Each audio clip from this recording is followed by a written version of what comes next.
কিন্তু দিদার জন্য মিষ্টি নিয়ে যাওয়ার কথা, খাওয়াতে হবে। তাছাড়া মনে আছে মনে আছে। শুধু দিদার জন্য নিয়ে গেলে চলবে না, আমরাও খাবো। আরে বাবা ঠিক আছে ঠিক আছে, খাওয়াবো। চল চল ভোলা ময়রার দোকানে চল।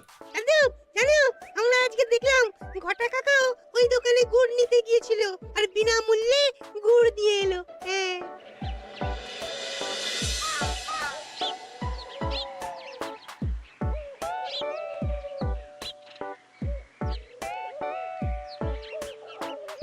এ কি গো ভোলা, এত তাড়াতাড়ি দোকানের ঝাঁপ ফেলে দিচ্ছ? আর কি করব বলো, দুপুরের দিকেও বেচাকেনা হচ্ছে না। মন্ত্রীমশাই বিনা পয়সায় গুড় আর জল খাওয়ালে কে আর পয়সা খরচা করে মিষ্টি কিনতে আসবে বলো? আচ্ছা, সেই জন্যই বটা গতকাল আড়তদারের কাছ থেকে গুড় তুলে নিয়ে যাচ্ছিল। আমার ষষ্ঠ ইন্দ্রিয় যদি ঠিক কথা বলে, তাহলে ওই আড়তদার পটলা সেই খরচ বাকিদের ওপর চাপাচ্ছে।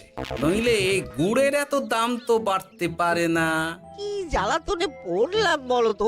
যাকে, এই ব্যাপারটা আমি দেখছি। আগে তুমি গোটা কত রসগোল্লা দাও তো।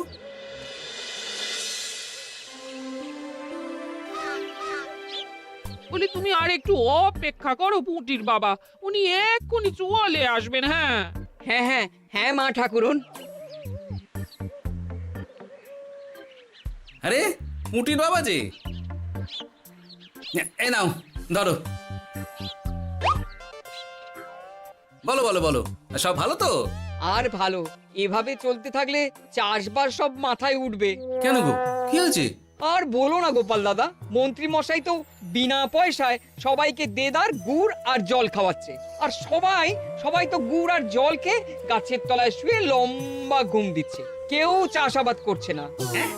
নয়, হ্যাঁ, মন্ত্রী মশাই এমন কল খাটিয়েছেন যে সবাই ওই রাস্তা ধরেছে। আরাম পেলে কে আর কাজ কাম করতে চায় বলো?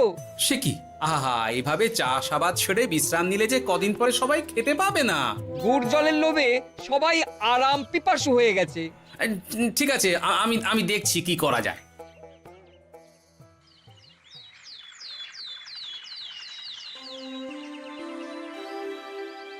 মহারাজ, আমি প্রজাদের মন জয় করার কাজটা ভালো মতোই করে ফেলেছি। তবে প্রজাদের দিকে দেখতে গিয়ে আমার অবস্থা একেবারে খাস্তা গজা হয়ে যাচ্ছে মহারাজ। কেন কেন কেন? গুড় আর জল গুলে খাওয়াতে গিয়ে আমি দুর্বল হয়ে যাচ্ছি। প্রতিদিন এত এত গুড়ের যোগান দেওয়া তো আর মুখের কথা নয়।